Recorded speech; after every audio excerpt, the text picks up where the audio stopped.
Assalamualaikum warahmatullahi wabarakatuh. Saya Devendra Permanakusuma, peserta Diklat CPNS Angkatan 8, Gelombang 2 Kabupaten Sumedang tahun 2025 pada Pusdikmin Polri. Di video ini saya akan melanjutkan rangkuman kegiatan pembelajaran agenda 3 mengenai kedudukan dan peran ASN bagian kedua, yakni tentang Smart ASN.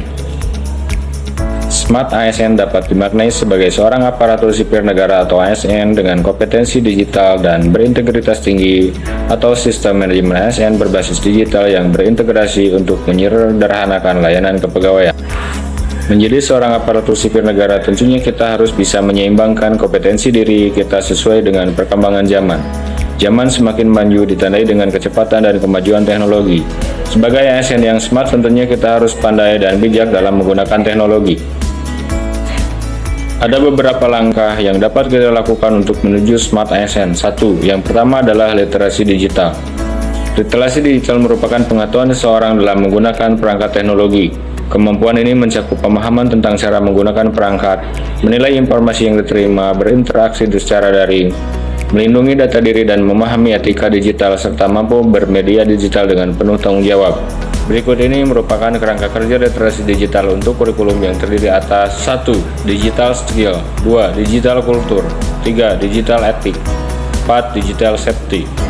Kerangka kurikulum literasi digital digunakan sebagai metode pengukuran tingkat kompetensi kognitif dan afektif masyarakat dalam menguasai teknologi digital. 2. Yang kedua adalah memahami pilar literasi digital. Ada 4 pilar literasi digital, yakni etika bermedia digital, cakap bermedia digital, aman bermedia digital, dan budaya bermedia digital. Media digital digunakan oleh siapa saja yang berbeda latar belakang pendidikan dan tingkat kompetensi. Karena itu dibutuhkan panduan etis dan kontrol diri self atau controlling dalam menggunakan media digital. 4 prinsip tersebut menjadi ujung tombak self control setiap individu dalam mengakses, berinteraksi, berpartisipasi, dan berkolaborasi di ruang digital, sehingga media digital benar-benar bisa dimanfaatkan secara kolektif untuk hal-hal positif. 3. Yang ketiga adalah implementasi literasi digital dan implikasinya. Komputer, notebook, netbook, tablet, dan telepon pintar merupakan perangkat keras yang sering kita jumpai dalam kehidupan sehari-hari. Perangkat keras yang paling dekat dengan kita adalah telepon pintar atau HP atau Android. Telepon pintar merupakan perangkat yang memiliki kemampuan untuk mengoperasikan berbagai aplikasi perangkat lunak dan mengakses internet.